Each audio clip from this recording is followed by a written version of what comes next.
Le retour qu'on a de tous les passagers qui appréhendent, c'est que c'est beaucoup plus calme et doux que ce qu'on s'imagine.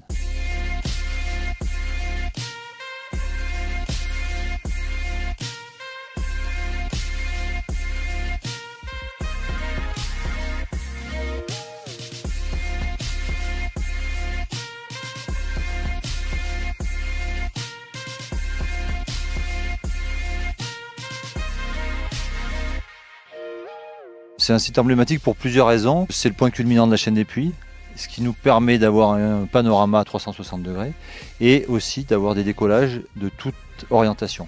Parce que nous, en parapente, pour décoller, il faut qu'on soit face au vent. Il y a 8 décollages différents sur le sommet. Le parapente, la spécificité, c'est que c'est une voilure souple.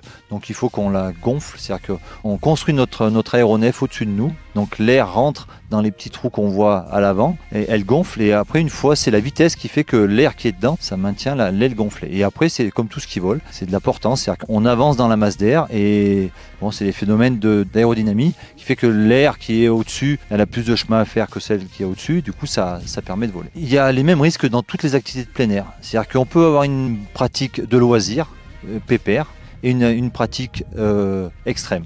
C'est-à-dire que ça soit en VTT, en ski, en canoë-kayak, en parapente. C'est pas une activité qui est extrême, c'est la pratique.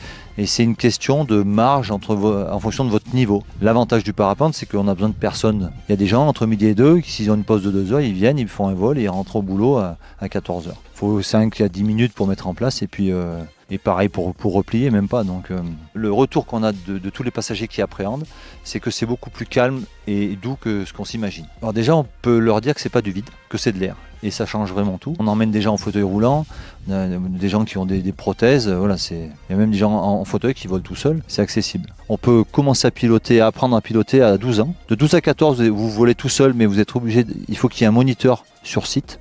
Et à partir de 14 ans, on est autonome. Après, quand on prend un point de recul, on se dit on arrive à voler avec un bout de tissu. C'est assez magique, c'est clair.